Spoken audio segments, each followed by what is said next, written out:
Welcome to the Designated Drinker Show, the podcast that's raising the bar on craft cocktails. I am your host, Louise Solis, and with me is my very, very talented friend, who is my very own Susie Chapstick. She is the mixtress DC Gina.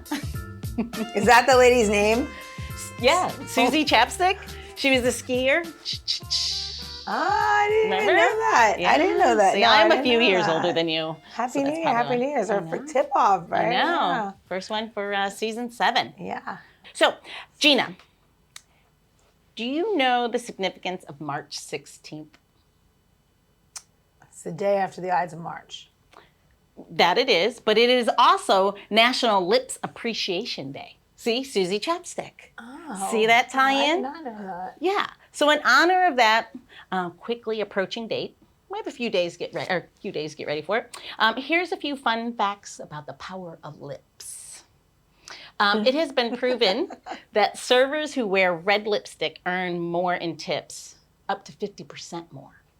Are you serious? According to, and this is recent research, according to the Googles anyway, right? And then speaking of lipstick, did you know that there are over 90 million tubes of lipstick sold globally? Well, I believe that. That's a lot of lipstick. Yes, and Gaga sells a lot of it. Yeah, bet you a lot in the South. Yeah. Mm. All right.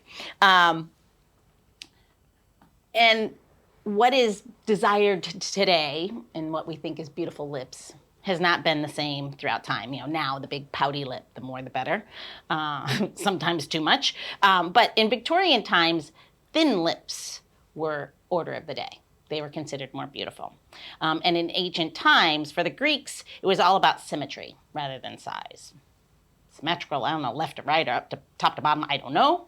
Apparently in India, it was more rosebuds, small but luscious.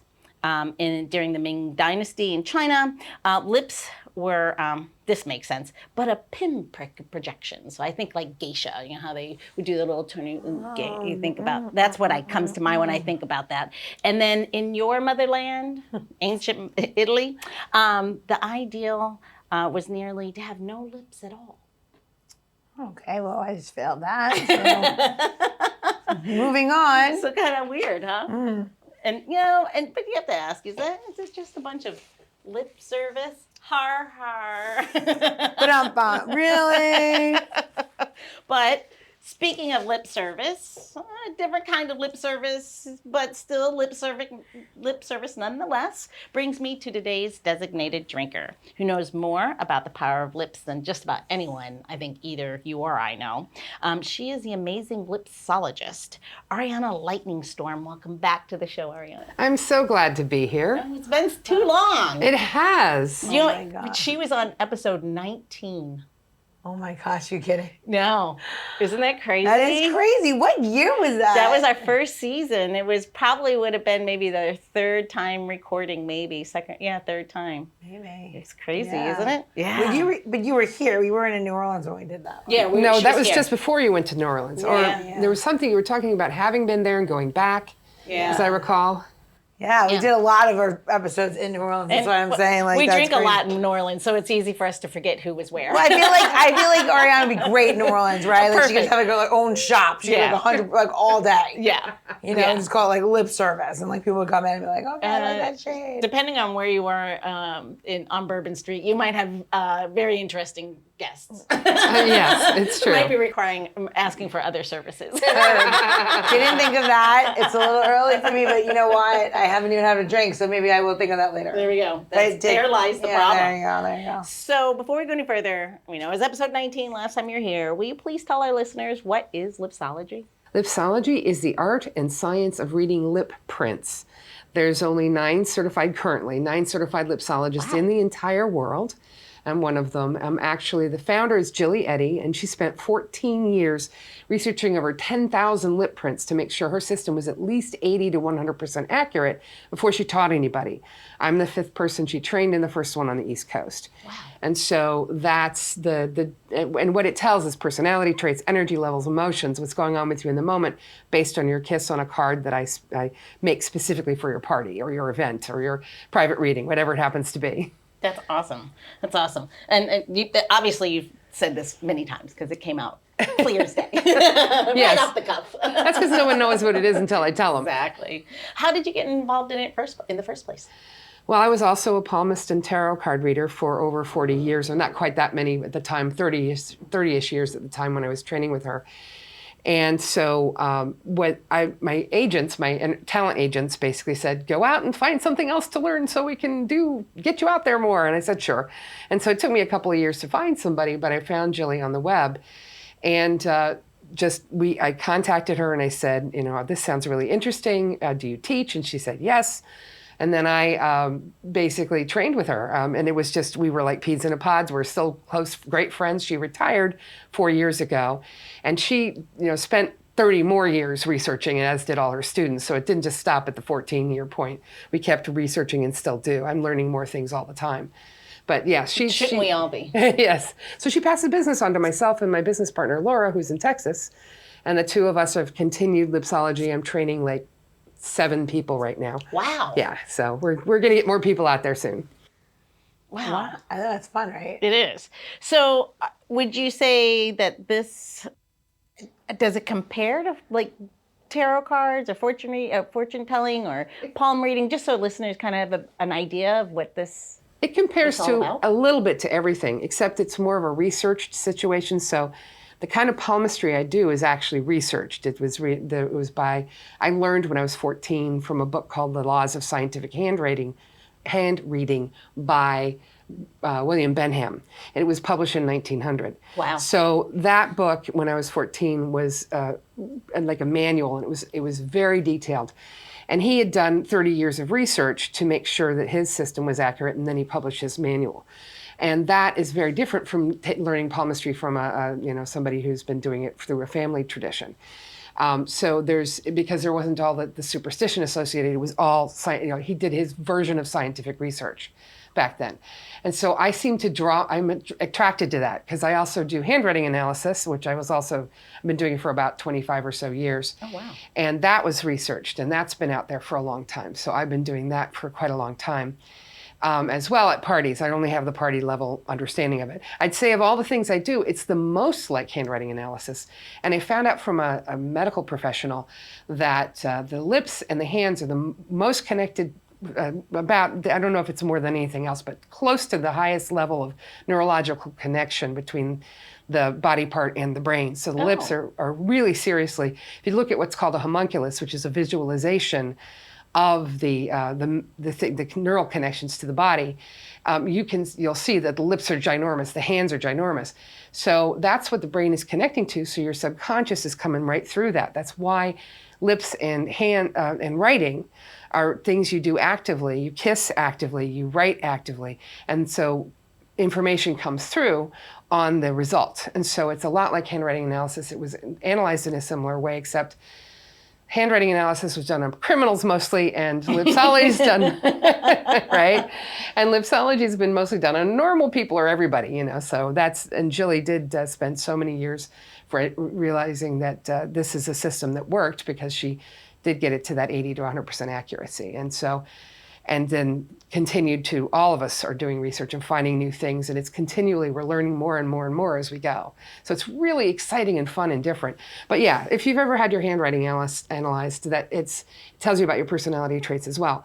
As far as palmistry, she used the zones of the palm as a way of kind of getting the idea of what the zones of the lip would be. And so she used palmistry in a way to understand lip prints. And then she also used face reading a little bit. She did some study on that. She did a little bit of study. She knew a little bit about astrology, so she used that. I don't know much about astrology, so that was more her thing. But she didn't really, I don't see it sort of reflected as much in her readings and the way that she taught me. What I see is more the zones, the finding out, just knowing what the lips things, like for instance, Cupid's bow is a Cupid's bow on the page or on your face. Okay. But it doesn't show up always. Like say if you have a Cupid's bow on your face, it may or may not show up on the card, on the print, and vice versa. If you don't have a Cupid's bow, it might show up on the page. What is a Cupid's bow? It's that little dip in the middle between in the top middle. Yeah, that's what they call that. Yeah, see, and you do not have that showing on your lip print. We'll get to that. But you, No love for me. Louise, no, it's not about that. Cupid's bow means an entirely different thing, and I will talk about that. And Louise, you do have a Cupid's bow in your lip print, so Yeah. So, it seems to be more pronounced in my print than my physical. No, you could see it. no, it's very Yeah? noticeable on your face. Now I can't. Now I've never I really never looked at your mouth like quite the way I'm looking at it now. It's very different what's happening at this point. Yeah, it's in the beginning of Jilly's book, Lipsology, The Art and Science of Reading Lip Prints. And that book, which was published after she started teaching me, and I had learned from handwriting analysis. And so in the beginning of that book, she says, stop, don't go any further, write a paragraph right here at the beginning of the book. And I said, that's a really great idea for lipsology to do the same thing, because you won't look at your lip print the same once you understand what it means. So kissing the beginning, that empty page at the beginning of the book was something she encouraged people to do, and I told her to do that. So Oh, that's cool. yeah, absolutely. Yeah. So I encouraged her on different things in the book, and I felt like I was, but that was wonderful to be able to participate in supporting a book being put out about something this cool. That is cool. Pretty cool. Are you kidding? You guys have known each other for a while, yeah? Yes. Yeah. We met at We met at volunteering for, was it Share Strength? It was something. It was one of your restaurants. Yeah, but didn't we meet the volunteer, or I brought you to volunteer somewhere, right, with me? That was afterwards. Yeah, you were bartending. At PS Evans. And I was doing a holiday party there, doing lipsology. Right. And I was there early. Yep. And so I was offering people readings because I was bored and waiting to get to do my gig. And then I stayed afterwards because Gina was so thrilled. She said, "You've got to get a reading from her." And so I was there until late doing readings. But I did a palm reading on you. That's right. That's right. No, I couldn't remember. Was it because I know after that, so Ariana helped me do Taste of the Nation, Share Strength, all kinds of stuff that I do. And she was such a great volunteer. And you know how I feel about it. There's no reason for children to ever be hungry. Yes. I can never say it enough. I say it on every podcast, everywhere I go, everything. And you came so many. And then she went on to do it by herself. When I couldn't do certain events, she would be there, and she was a great volunteer. So that was amazing. I mean, and then obviously COVID messed everything up. But. Well, there's that and the fact that I don't have good knees anymore. So, but that huge building museum is way more than I want to walk around. I wouldn't be able to do it now. What? Yeah, they changed it, but yes, I agree. Yeah. I agree. But it was just wonderful. You need a person. Yeah. I remember that night though, as I got to do my lip reading, and she said to me, or palm. It was my palm. My lip. I did both. She said, "You're gonna have children," and I said, "No, I'm not." I was like, "Why would you ever tell me that? That was such a mean thing to say." And she's like, "Okay, well, you will, and it's gonna be 2." And I was like, "Yeah, okay." And I was like, we went out that night. We had a lot of drinks. I'm like, "Just so you know, there will never be any children." She's like, "Okay." And then here I am, 10 years later. My child's about to turn 10. My firstborn, second one right after. What she didn't tell me was that they were going to be within moments of each other, because that was crazy. It's hard to tell on the hand whether or not that's going to happen. I mean, I would have to sit with the cards and do a little more specific reading specifically on that situation. That was wild. That was wild. To be pregnant when you have an infant, you're like, I can't be pregnant. And you're like, you are. I remember those days. I remember when she told me she was pregnant again. It was like, with what? With what? A lot of people said with what? And I was like, a baby? What do you mean with what? All of a sudden I have an alien? No, it's a baby. At least I think they're not aliens. They might be. I mean, I believe in this whole alien drop-off thing. You never know with Neil. What? I know. He keeps talking about it, about aliens and stuff. I'm like, are you you telling me something here? You never know. I think that Francesca's from another planet. That's for sure. And that one's gonna kill me. I'm pretty sure she's maybe you should read her palm, because I think she's maybe a murderer. Can you actually read children's palms? Oh yeah, I've actually looked at babies' palms at the Renaissance Festival where I have a booth. I've had people with babes in arms who wanted me to see, and so you kind of have to coax them to open their hand, and then they'll let you look at it for about 3 seconds, and then they close it again. Yeah. So I can just whatever I catch when I'm looking at a baby's hand. And then as I get older, I've had kids come in and want me to read their palms, and so I'm happy to do it. So I talk to them. One of the things I teach with palmistry, because a lot of people are like, "Oh, am I going to die?" I'm like, if I told you when, or everyone obviously, unless we come up with some miraculous thing, we're going to all pass away at some point. But as far as when, I don't tell people that because that's on me. And see, the thing is that your palm is changing. Lines shift and change all the time, so nothing's set in stone. It's all flesh, it changes, sometimes it changes. I've seen lines change overnight a couple of times, and then over a very short period of time, rarely. But most of the time they change slowly in the hand. And what happens is that just allows a person to, because whatever choices you make, they change what's going on. I think of the palms and the lines in the palms, especially because they start in a certain way and then they change as you go. It's kind of like your blueprint of your kind of like, okay, I'm coming in, this is my kind of idea about how I want things to go. And then as you make choices and things happen, those things change in your hand. And that's how I see it. That's what I was wondering with babies. Do I get rid of my kids? Do you want to see? Do they leave ever? Do they go to college? Am I doing this right? Because I feel like I'm doing it wrong every day. I'm not even worried about my career anymore. You're a very normal parent. Are they going to go to college? That is it. Or do they leave at 18? I mean, I'm just ready. I'm ready. Yeah. I need a break. I'm really good at being by myself. Everyone's like, wouldn't you be sad? I'm like, no, I'm never going to be sad. I'm very happy for them when they move to another continent. And like, continent? I'm like, yeah, that'd be nice for them. It'd be good for them. Something different. Not North America. It's fine. So shall we do Gina's reading? Yes, absolutely. Are we going to do, we're not going to go over yours yet? Oh, no. No, yours is a secret? mine's second, on the second part 2. Oh, so you're going to have to listen. Mm-hmm. Oh, okay. All right. Okay. So first thing is you've got a full upper lip print and a full lower lip print, which means your lower lip print being full means you're generous and expressive, able to share your ideas like teaching, writing, speaking, performing, expressing yourself in some way. Yelling. Right, exactly. Just so our listeners know, I kissed, I put on lipstick, like Yes. nice and deep, really fun color. What was my color? I can't even remember. Black orchid. Black orchid, I love it. I put it on there and I kissed a card, and then I didn't listen and didn't reapply for my second kiss. So I got in trouble. So I had to do it again. So I have 3 prints on the card, right? So everyone knows. Okay. And actually, no matter what you do, it doesn't, I mean, as far as whether you reapply or not, if you didn't read the instructions or didn't listen, that's just part of what's going on with you, and it shows me what's going on with you. So it's nothing, it isn't wrong. You didn't do it wrong. You just, this is just where it's at. Also, I don't wear lipstick ever because I get it on all my teeth. So. Yeah, and of course, this kind of lipstick, it's not, it's made to come off. Yeah. So that's the idea. It's a moist lipstick. It's perfect. It's our perfect lipstick to do. Yeah. So I look like a clown. You're good now. You're good. My teeth still? You're good. No, you're good. Yeah, it's not in your teeth still, and it looks great. Okay. Okay. So the full upper lip print means you're surprisingly a good listener. So people probably cry on your shoulder, tell you their life story, even if they don't know you.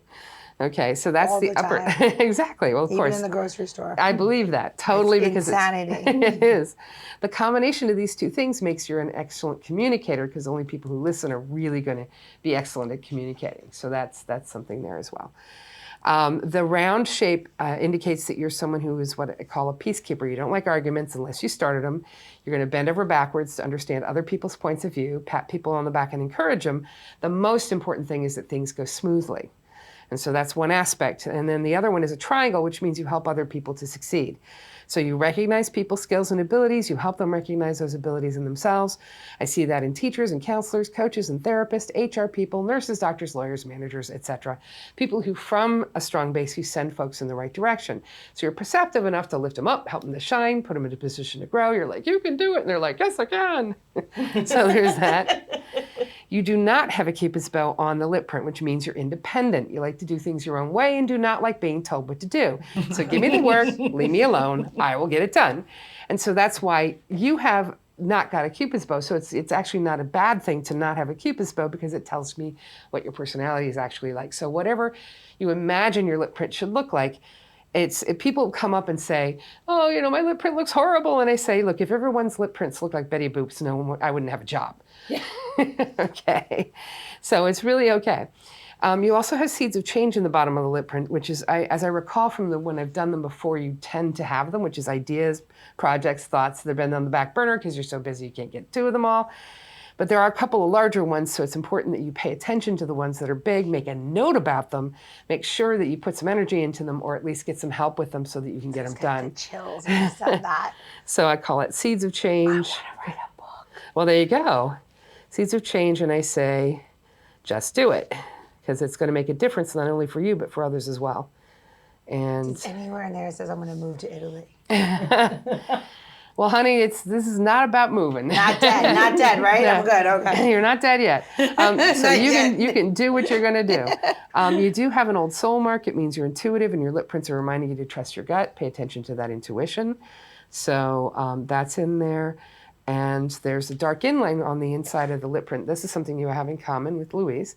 Indicates that you are someone who doesn't just jump right into friendships, but when you do trust somebody, you're a loyal friend. You keep people. So there's that. And it's like, it's not that you don't jump in, you'll jump in surface-wise to a friendship, but deeply into a friendship is not so common for you. And that's true for both of you.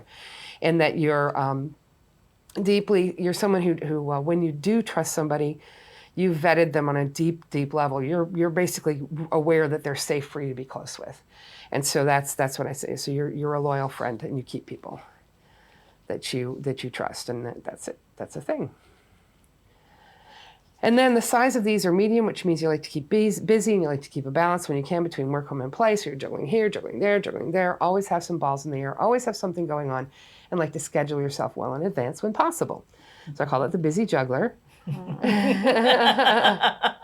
That's funny considering the conversation we had this morning. No, I said just this morning, I'm like, today was the day, it just frazzled me. And not today, not just today, like I'm talking about like my kids in the restaurant, it kind of got to me. Yeah. So two more things. The last two lip prints are about the same spacing, which means you're a woman of your word. If you say you're going to do it, you're going to do it. People can count on you. So that's a good thing, because I'm sure that's been hard for you to do with all the responsibilities you have. It's been a long road. I say to everybody, this is not for the weary. Like what I've done is like you need to say. I always say this is my mantra. Say what you mean and mean what you say. And I say it to my children all the time and whatever. And like, don't say anything that you're not willing to back. Whatever, how hard it's going to be, how easy it's going to be. Truthful, always tell the truth. Even if it kills you to say the words that come out of your mouth, say it, because it is the only thing that you have is your word. Yes, so that's very important on here. And so you also, the first one's open, the second one's starting to close, the third one's starting to open again. That tells me you second guess yourself a lot. Should I do it this way? Should I do it that way? Buyer's remorse. So things like that. So I say second guesses, trust you, okay? What I'm doing is writing on the card the things, just little shorthand notes like busy juggler, second guesses, trust you, seeds of change, just do it, woman of your word, generous and expressive, old soul, trust your gut, things like that. So I write all these notes next to your kisses when I'm at a party, when I'm doing a private reading, so that you have some memory of what I said. I expand on it, but this is what you're leaving with your pretty kisses on the page, as well as my notes about them. That's pretty amazing. Yeah. Did you ever shock somebody when you're reading them? Oh, yeah. They're like, that's not me. Well, no, not so much that's not me. I've only had a couple people, and they were tending to be sort of, the kind of naysayer type person who doesn't want things to be true. I've had a couple of those, but almost everybody else is like, they'd say, well, you're 99% there. I said, well, what was the 1%? I'm curious. And they will tell me, oh, this. And I said, how about if I said it that way? And they were like, well, yeah. And I said, okay, well, it's just the way I said it. Just, I needed to say it slightly differently. And then, one thing that's on here that I want to point out is that the lower left quadrant of the lip print. So in the lower lip print on the left-hand side, there's a sort of a bite out of it. There's a chunk out of it. It's true for the first one and the second one. The third one's a little better, but it's still shorter. And when that shows up, it tells me something's going on with the lower left quadrant of the body. So it could be the hip, the knee, the foot, the low back, toes. Something's not entirely happy in that arena.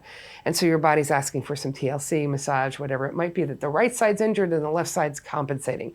But something's going on with that lower left quadrant, and it's asking for some TLC. So does that make sense? Yeah, it does make sense to me. I've been seeing a massage therapist, sports massage therapist. Okay, so I say OWI and I say TLC, meaning massage, chiropractic, acupuncture, something. Yeah, she's great. I've been going to her. I think I have a pinched nerve. Okay, so that would be in the spine, the lower spine, yeah. And so you might also want to consider talking to a chiropractor about that as well, just to see if it is a nerve pinch and it's in your spine and not your hip. They can actually, even if it is, Right if it's here. anything, it's up in your neck. It's here, but it affects everything. Everything down, yeah, well then definitely. Yeah, It's like right here. That makes complete sense. Did you hear a crack? It's good. It's from work. It's all the Here's my things. PSA, everybody, if you're listening to the show. You cannot stand for 14 hours a day. You just cannot. You have to sit down. It's true that people that sit for 14 hours a day, you got to find a general imbalance in between. Like people are like, oh, you should get a stand-up desk. I'm like, oh, so I'll never sit Well, actually, again. they actually now have, before standing was the new smoking or whatever. Well, they've now come back and said that's actually not true. And to your point, it needs to be movement. You can't sit for 8 hours. You can't stand for 8 hours. You need to move your body. Yeah. And so that's how that happened to me, though. Like I was just standing. I was doing exactly my normal thing. And then I turned around to bag something for a guest. And all of a sudden I was like, eh. And I was like, it was just so like a little, I don't know what I did. Yeah, if I can say if I didn't go to my chiropractor, I wouldn't be able to walk at all.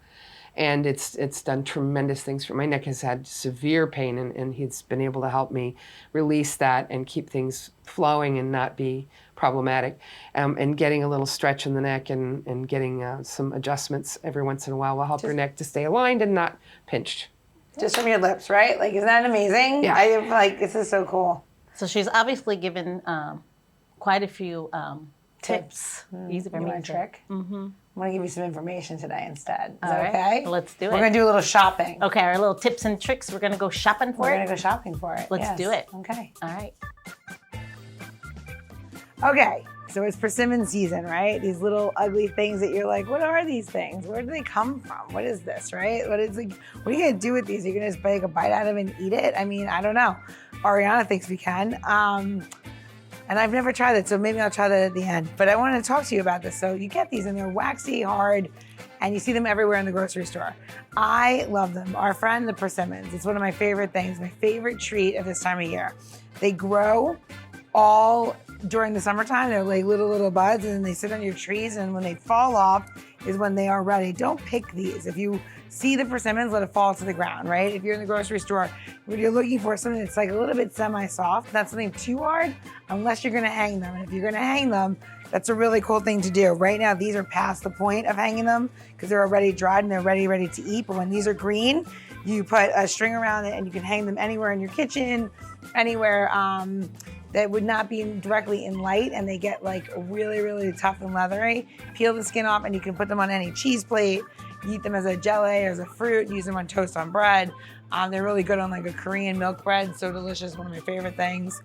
People talk about like Japanese milk bread. I love Korean milk toast, whatever, whatever. You have to like what you like. Anyway, what I did with these is really fun. So I take them, and when they're nice and soft like this one, squishy, almost squishy, right? You can see I'm moving it around. Take it, and we're gonna cut off the top. And you can use a spoon even. I'm just using a big fat knife because that's what I have. And you can see inside, the flesh is all gooey, like really gooey, mushy, and it's all in my hand. This right here is like literally, I can't describe it. It's like gold. It's like jelly gold. And it's something that I just love to use into making syrups with wine, preserving it, different flavors, adding just a little bit of sugar if you want, but honestly, explore the persimmons, use it in your cocktails, and I'll see you on the other side of this cocktail. Gina, I have to admit, I have purchased persimmons and had no idea what I was getting.